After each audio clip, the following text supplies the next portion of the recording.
Hello students, हमने last class में किया था पार्टनरशिप फंडामेंटल्स और हमने जानी थी डेफिनेशन, उसके फीचर्स और पार्टनर्स के राइट्स। और उसके बाद हमने नेक्स्ट वीडियो में जाना था कि पीएनएल अकाउंट कैसे बनाते हैं और पीएनएल एप्रोप्रिएशन अकाउंट कैसे बनाते हैं। सर जब ये बना ही लिया था लास्ट क्लास में तो सरकार इसे बनाने की ज़रूरत क्या पड़ गई? हाँ, इसकी ज़रूरत है क्योंकि यहाँ पर पार्टनर एक नहीं है, यहाँ पर पार्टनर एक से ज़्यादा हैं। तो चलिए जानते हैं इस चैप्टर में हम क्या क्या जर्नल एंट्रीज करने वाले हैं। जर्नल एंट्रीज ना आए तो अकाउंटिंग नहीं हो सकती। तो इस चैप्टर में हम जर्नल एंट्रीज को जानेंगे कि क्या क्या जर्नल एंट्रीज बनानी पड़ सकती हैं अगर एग्जामिनेशन में हमारे क्वेश्चंस आ जाते हैं तो दोस्तों अगर एग्जाम में पूछ लिया गया क्वेश्चन पूछने के बाद कि पास द जर्नल एंट्रीज कैसे करेंगे, वो जानना बहुत जरूरी है। एक बार जब एग्जाम में पूछा गया, क्वेश्चन पूरा दे दिया गया और लिख दिया गया पास द जर्नल एंट्रीज, दोस्तों आपको यकीन नहीं होगा, सीबीएसई की रिकमेंडेशन थी कि अपने बच्चों को जर्नल एंट्रीज पढ़ाकर भेजिए। हम गलती क्या करते हैं, हम अपना अकाउंट्स स्टार्ट कर लेते हैं, चैप्टर्स स्टार्ट कर लेते हैं, अकाउंट्स कैसे बनाने हैं वो तो जान लेते हैं। ये पीएनएल एप्रोप्रिएशन में कहाँ प्रॉफिट आने वाला है, कहाँ आईओसी, कहाँ आईओडी, ये सब आने वाला है वो हम जान लेते हैं, लेकिन उसकी पर्टिकुलर एंट्री क्या बनने वाली है हमारा इस पर ध्यान ही नहीं होता। तो ये जानना बहुत ज़रूरी है, इसके बिना हम अकाउंटिंग नहीं कर सकते हैं। जर्नल एंट्रीज का होना बहुत ज़रूरी है। तो चलिए जानते हैं हम कैसे हम 11th से आए 12th में और कैसे हम सोल प्रोप्राइटरशिप से कैसे हम पार्टनरशिप में आ गए। तो दोस्तों पार्टनरशिप में आने के लिए क्या कंपलसरी था कि 2 या 2 से ज़्यादा पार्टनर्स का होना ज़रूरी है। क्या एक इंसान पार्टनर हो सकता है? क्या कल को मेरे मन में आया I am partner of this firm, मैं पार्टनरशिप बिजनेस करूंगा, क्या मैं पार्टनर कहलाया जाऊंगा? सुबह सुबह मेरे मन में आया कि मैं पार्टनरशिप फर्म खोलूंगा और मैं पार्टनर बनूंगा अपने बिजनेस का, क्या मैं अकेला पार्टनर बन सकता हूं? क्या नहीं बन सकता। अकेला इंसान पार्टनरशिप फॉर्म नहीं कर सकता है, 2 या 2 से ज़्यादा का होना ज़रूरी है। ये हमारा बिजनेस है पार्टनरशिप फर्म और ये इसके पार्टनर्स हैं, ये 3 लोग हैं ABC। तीनों के दिमाग में आया कि चलो बिजनेस करते हैं, तो साथ में पढ़े थे स्कूल में, बाद में साथ में खेलते भी थे, बचपन में साथ में घूमते भी थे। तो इन्होंने सोचा कि यार अब तो बड़े हो गए, अब तो शादी हो गई, बीवी बच्चे हो गए, अब क्या करें, अब तो बिजनेस करना ही पड़ेगा, अब तो पैसा कमाना ही पड़ेगा। तो ABC तीनों बैठे होते हैं, इनके दिमाग में आता है कि यार बिजनेस करते हैं, पैसा लगाते हैं, पैसा कमाएंगे। तो A ने, B ने, C ने, तीनों के तीनों लोग बिजनेस को क्या दे देते हैं?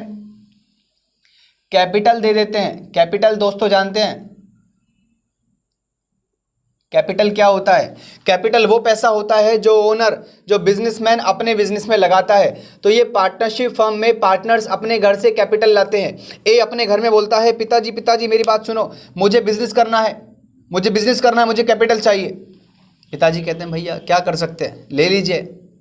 तो पिताजी ने ए को पैसे दे दिए बिजनेस में लगाने के लिए। वैसे बी को भी रोना पड़ता है, घर में नीचे लेटना पड़ता है कि मम्मा बिजनेस करना है, दे दीजिए पैसे। मम्मा बिजनेस करवाने के लिए पैसे दे देती हैं। वैसे ही सी को भी करना पड़ता है।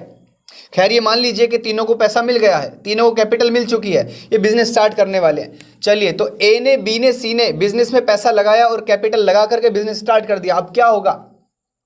अब जो बिजनेस करेंगे लास्ट ईयर एंड में क्या प्रॉफिट बचकर आएगा या नहीं आएगा? बिल्कुल आएगा। या तो प्रॉफिट आएगा या लॉस आएगा। आप मान लीजिए कि आपके बिजनेस में, इन तीनों के बिजनेस में प्रॉफिट बचकर आया है, क्या करे सरकार? क्या इस प्रॉफिट को डायरेक्टली बांट लें? हाँ, डायरेक्टली बांट सकते हैं। इस 50,000 के प्रॉफिट को 1 लाख का ग्रॉस प्रॉफिट हुआ और ये कहाँ से आया? ऊपर ट्रेडिंग अकाउंट से।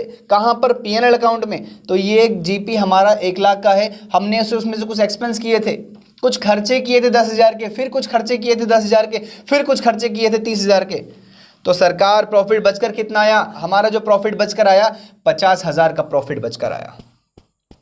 और इन पार्टनर्स का रेशो है A का 5, B का 3, C का 2। इसका मतलब यह है कि अगर 10 रुपए बचते हैं तो 5 रुपए A के होंगे, 3 रुपए B के होंगे और C के 2 रुपए होंगे। 10 रुपए ऐसे ऐसे ही बांट लेंगे। तो दोस्तों इसमें नया क्या है फिर? इस 50,000 को तीनों बांट लेते थे ना, ये 25,000 ले लेता, ये 15,000 ले लेता और ये 10,000 ले लेता। दिक्कत क्या थी? दिक्कत है मेरे दोस्तों, सरकार दिक्कत है। ये तीनों पार्टनर्स ऐसे नहीं है, अच्छे वाले पार्टनर्स नहीं है कि ये 25,000 लेके बैठ जाएगा, ये 15,000 लेके बैठ जाएगा और ये 10,000 लेकर बैठ जाएगा। ये पार्टनर्स ना बड़े चालू होते हैं, बड़े शाणे होते हैं। ये हर पार्टनर चाहता है कि मुझे प्रॉफिट ज़्यादा से ज़्यादा मिले प्रॉफिट, बट वो ज़्यादा कैसे मिले? 50,000 में इसके 25,000 बैठते हैं क्योंकि इसका रेशो 5/10 है। 50,000 में आधा प्रॉफिट इसका है। ये दिमाग लगाता है कि यार 50,000 में 25,000 तो मिलते हैं, 25,000 से कैसे ये 30-35 ना हो जाए, कितना मज़ा आएगा। ये बी भी सोचता है कि यार मुझे 15,000 मिल रहे हैं 50,000 में से, ये 15 की जगह 20 कैसे ना हो जाए, ये भी सोचता होगा। पागल नहीं होते, शाणे होते हैं, बहुत चालू होते हैं। तो इसको अपना प्रॉफिट बढ़ाना है, कैसे बढ़ाएगा। ये ए बोलता है कि मैंने बिजनेस को 1 लाख रुपए दिए थे, 1 लाख रुपए बिजनेस को दिए थे, मुझे इस पर इंटरेस्ट चाहिए। क्या चाहिए दोस्तों, इंटरेस्ट चाहिए। क्यों चाहिए, बिजनेस कहता है कि किस बात का इंटरेस्ट दें आपको, वो प्रॉफिट आप ही के पास तो जाएगा। ए बोलता है नहीं नहीं नहीं नहीं नहीं, प्रॉफिट तो मेरे पास जाएगा, लेकिन आप मेरी स्ट्रेटेजी नहीं समझ पा रहे हैं। मैं अपने प्रॉफिट को बढ़ाना चाहता हूं, मुझे अपने कैपिटल पर इंटरेस्ट चाहिए। बिजनेस कहता है नहीं मिलेगा, ए कहता है लेके रहूंगा।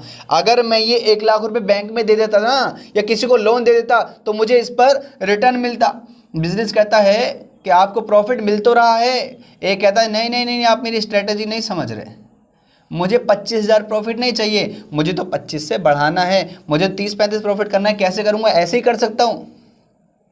अब ये ए कहता है कि मुझे इंटरेस्ट ऑन कैपिटल चाहिए। अब बी पागल थोड़ी है, बी कहता मुझे भी इंटरेस्ट ऑन कैपिटल चाहिए, मैंने भी तो 50,000 दिए थे,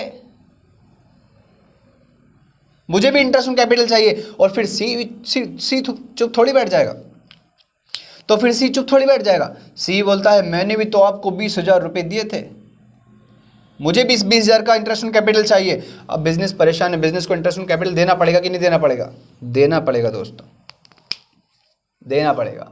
फिर ये बी कहता है भाई बहुत बढ़िया, कैपिटल लगाने से इंटरेस्ट मिलता है, फिर तो बिजनेस में काम करने से सैलरी भी मिलेगी। आप दोनों तो बिजनेस में आते ही नहीं हो, मैं बी रोज बिजनेस में आता हूँ, सुबह से शाम तक बिजनेस में झाड़ू पोंछा लगाता हूँ, मुझे क्या मिलेगा।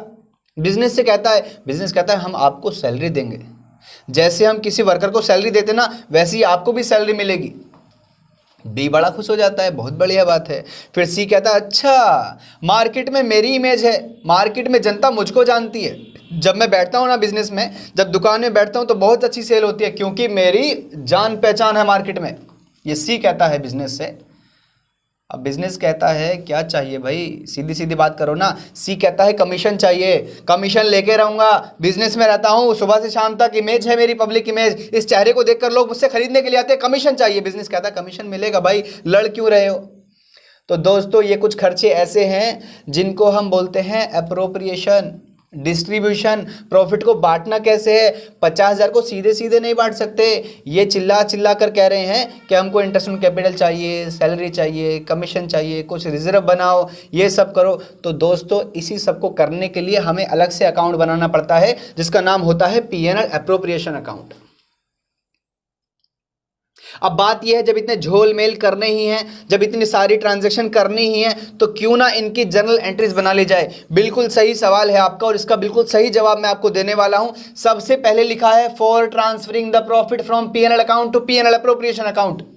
ये जो P&L अकाउंट बना था, इसमें जो प्रॉफिट 50,000 का बचा है, जब ये नए अकाउंट में भेजेंगे तो कुछ तो एंट्री पास करनी पड़ेगी ना दोस्तों, कुछ तो एंट्री पास करनी पड़ेगी ना। सोचिए जरा, करनी पड़ेगी। ये P&L अकाउंट से उठकर प्रॉफिट कहां चला जाएगा, P&L एप्रोप्रिएशन अकाउंट में। ये बताइए कि P&L का प्रॉफिट का नेचर क्या होता है, डेबिट होता है कि क्रेडिट होता है। मैं आपको बताता हूं, अगर आपको नहीं पता है तो प्रॉफिट का जो नेचर होता है, जो बैलेंस होता है, वो हमेशा क्रेडिट होता है। क्यों क्रेडिट होता है, क्योंकि प्रॉफिट हमारी इनकम होती है और लॉसेस हमारे क्या होते हैं, डेबिट होते हैं। आज जो मैं आपको जर्नल एंट्रीज बताने वाला हूं, मैं आपको रटवाने नहीं वाला हूं, आपको समझाने वाला हूं, ताकि आने वाले टाइम में आप कभी भी जर्नल एंट्रीज को रट कर ना जाओ, आप उसको समझ कर जाओ कि कैसे बनेगी। मैं भी 12th में यही गलती करता था। जब मैंने चैप्टर ये वाला पढ़ा था तो तब वहां पर एंट्रीज लिखी थी, तो मैंने उनको रट कर गया था एग्जाम में, और जाकर गलत लिख कर आ गया, मार्क्स कट गए थे। क्या करूं, तब मुझे समझ में आया कि कभी मैं पढ़ाऊंगा तो इनको रटवाऊंगा नहीं, मुझे इन्हें समझाऊंगा कि कैसे बनती हैं। तो आज मैं आपको समझाने वाला हूं, मैं आपको एक ट्रिक देने वाला हूं। क्या ट्रिक देने वाला हूं, आपने क्लास 11th में एक अप्रोच पढ़ी होगी जिसको हम कहते थे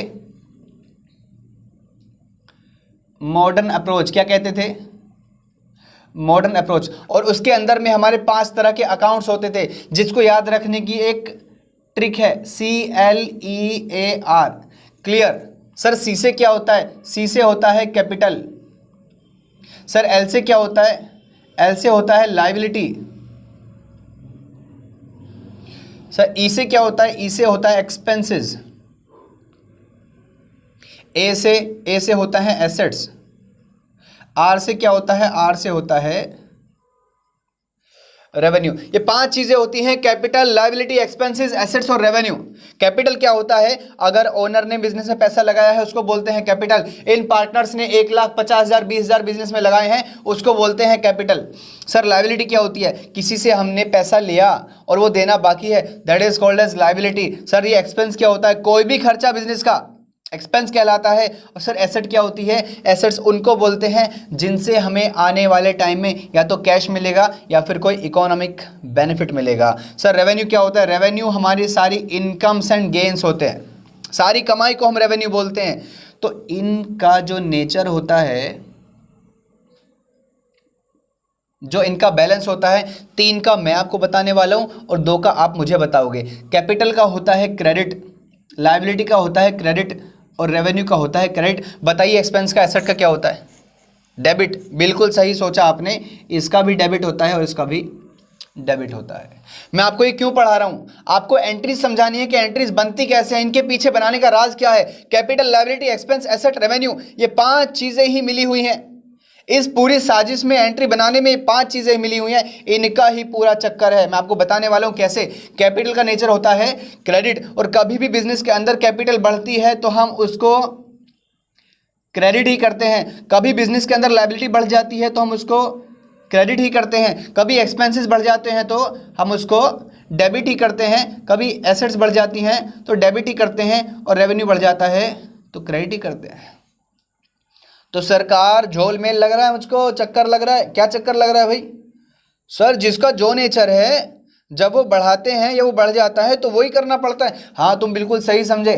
जिसका क्रेडिट नेचर है, अगर वो बढ़ता है या बढ़ाया जाता है बिजनेस के अंदर, गौर से सुनना, ध्यान से सुनना, जिसका जो नेचर होता है बिजनेस में, अगर वो बढ़ता है या बढ़ाया जाता है तो उसको वही नेचर करते हैं एंट्री में भी और लेजर अकाउंट्स में भी, जो उसका नेचर होता है। अगर कैपिटल का नेचर क्रेडिट है तो उसको हम क्रेडिट ही करते हैं एंट्री में भी और लेजर अकाउंट्स में भी। लायबिलिटी का नेचर क्रेडिट है, अगर वो बढ़ता है या बढ़ाया जाता है तो उसको भी हम क्या करते हैं? क्रेडिट। एक्सपेंस डेबिट होता है, अगर वो बढ़ता है या बढ़ाया जाता है उसको भी क्या करते हैं? डेबिट। एसेट्स, उसको भी अगर नेचर उसका डेबिट है, बढ़ता है या बढ़ाया जाता है तो डेबिट ही करते हैं। रेवेन्यू, उसका नेचर क्रेडिट है, वो बढ़ता है या बढ़ाया जाता है तो उसको भी क्रेडिट ही करते हैं। सर अगर ये कम हो गया तो उल्टा पंखे से लटका देंगे। जिसका नेचर क्रेडिट है उसको डेबिट कर देंगे, जिसका नेचर क्रेडिट है उसको भी डेबिट कर देंगे, जिसका नेचर डेबिट है उसको क्रेडिट करना पड़ेगा। Debit credit, credit debit.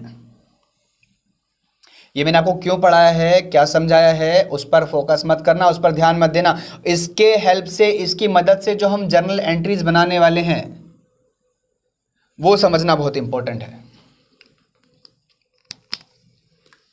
तो चलिए मैं आपको बताता हूं कैसे कैसे कैसे ये एंट्री बनने वाली है। For transferring the profit from PNL account to PNL appropriation. ये बताइए प्रॉफिट कौन से अकाउंट में है? पीएनएल अकाउंट में। प्रॉफिट का नेचर क्या होता है?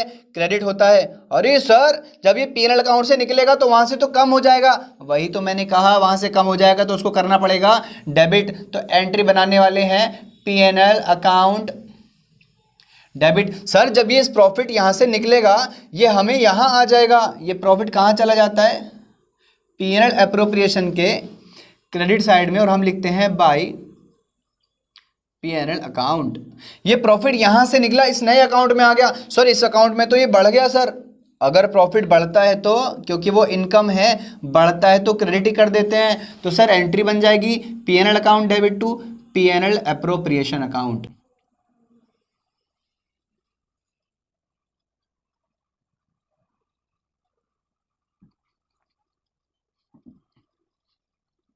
दोबारा सुन लीजिए, मैंने कहा पीएनएल अकाउंट प्रॉफिट होता है, प्रॉफिट ट्रांसफर कर रहे हैं पीएनएल अकाउंट से, कहां भेज रहे हैं? एक नए अकाउंट में जिसका नाम क्या है? PNL appropriation account. प्रॉफिट का नेचर क्या होता है? क्योंकि वो रेवेन्यू है, इनकम है, उसका नेचर होता है क्रेडिट।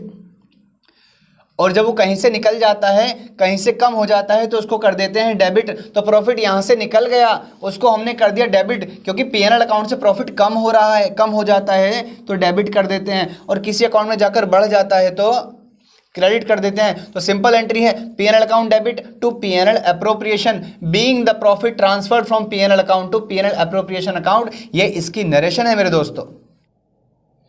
सर आपने ये तो बता दिया कि प्रॉफिट ट्रांसफर किया तो PNL account debit to PNL appropriation entry बनेगी, लेकिन सरकार अगर प्रॉफिट नहीं हुआ फिर? ऐसा भी होता है ना कि अगर हमें बिजनेस किया हमने और प्रॉफिट नहीं हुआ, प्रॉफिट बचा ही नहीं है, तो कैसे ट्रांसफर करेंगे पीएनएल अप्रोप्रिएशन में? मान लीजिए हम यहाँ पर लॉसेस बच गए, हमें यहाँ पर घाटा हो गया, घाटा हो गया, आप क्या करेंगे? भेज दें इधर पीएनएल अप्रोप्रिएशन में? नहीं भेजेंगे भाई। ये पागल इतने भी पागल नहीं है कि लॉसेस को ट्रांसफर करके वो आपस में शेयर करेंगे। घाटा बढ़ता है क्या? आपको घाटा हो गया 10 रुपये का, कैसे बांटोगे भाई? भाई वो तो आपको रिकवर करना पड़ेगा ना। तो ये पार्टनर चिल्ला चिल्ला कर कहते हो तेरी घाटा हो गया, अब क्या करें भाई? यहाँ ट्रांसफ़र नहीं कर सकते क्योंकि घाटा तो बट ही नहीं सकता ना। कैसे ट्रांसफ़र करोगे? और बांट भी दिया तो आईओसी कहाँ से दोगे? सैलरी कहाँ से दोगे? कमीशन कहाँ से दोगे? ये पागल हो गए। बिजनेस बोलता है कि इस बार तुम्हारा प्रॉफिट नहीं है, इस बार तुम्हारा घाटा है और घाटा तुमसे ही लिया जाएगा। ABC सुन लो गौर से, ये घाटा तुमसे ही रिकवर करूंगा। ये बिजनेस कह रहा है चिल्ला चिल्ला कर, ओ तेरी हमसे रिकवर किया जाएगा। हमसे कैसे रिकवर करोगे? बिजनेस कहता है तुम्हारे कैपिटल अकाउंट्स मेरे पास बने हुए हैं, तुमने जो कैपिटल लगाया था ना और तुमको जो मैं प्रॉफिट दे रहा हूँ हर साल, वो मेरे पास लिखे हुए हैं, मेरे पास, वहीं से पैसा लूँगा तुम्हारा, वहीं से तुमसे रिकवर करूँगा लॉसेस। तो ये पार्टनर्स अपने पार्टनर्स कैपिटल को डेबिट कर देंगे। क्यों डेबिट कर देंगे भाई? अरे जब इनकी कैपिटल बढ़ती है तो क्रेडिट करते हैं ना ये। अभी घाटा हो जाने की वजह से इनकी कैपिटल बढ़ जाएगी क्या? नहीं, कम हो जाएगी। अगर इन्होंने 1 लाख रुपए दिए थे और सपोज कीजिए 10,000 रुपये घाटा हो गया तब, तो ये 10,000 रुपये इनसे रिकवर किए जाएंगे। इनकी कैपिटल 1 लाख से घट करके कितनी हो जाएगी? 90,000। तो बिल्कुल सही समझे आप, 1 लाख से घटकर कितनी हो जाएगी? 90,000। तो इनके पार्टनर्स कैपिटल अकाउंट को क्या करना पड़ेगा? डेबिट करना पड़ेगा। तो बिल्कुल सही समझे हैं आप। तो मैं आपके सामने लिख देता हूं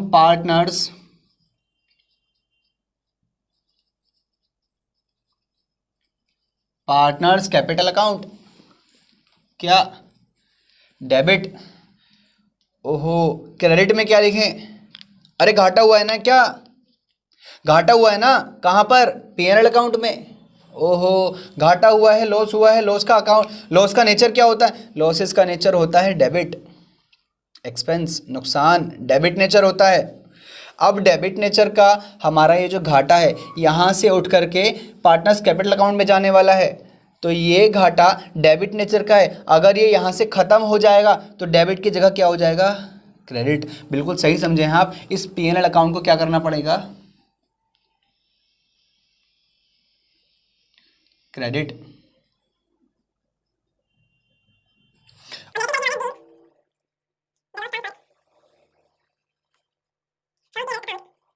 पीएनएल अप्रोप्रिएशन। सुन लीजिए गौर से, मैंने क्या बताया है? मैंने आपको बता दिया कि पीएनएल अकाउंट से अगर प्रॉफिट ट्रांसफर किया जाएगा पीएनएल अप्रोप्रिएशन अकाउंट में, तो एंट्री क्या बनेगी?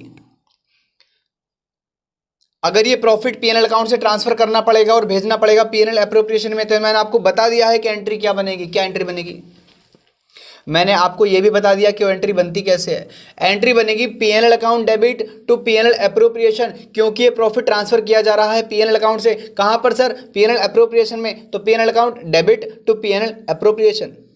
सर अगर घाटा हो गया तो इसका उल्टा करना है, सिर्फ पीएनएल अकाउंट को डेबिट की जगह क्रेडिट करना है, क्योंकि घाटे का नेचर डेबिट होता है। अब वो खत्म हो रहा है तो क्रेडिट। और कहां से रिकवर किया जाएगा? पार्टनर से रिकवर किया जाएगा। पार्टनर्स कैपिटल अकाउंट को डेबिट करना पड़ेगा। Partners capital account debit to PNL account.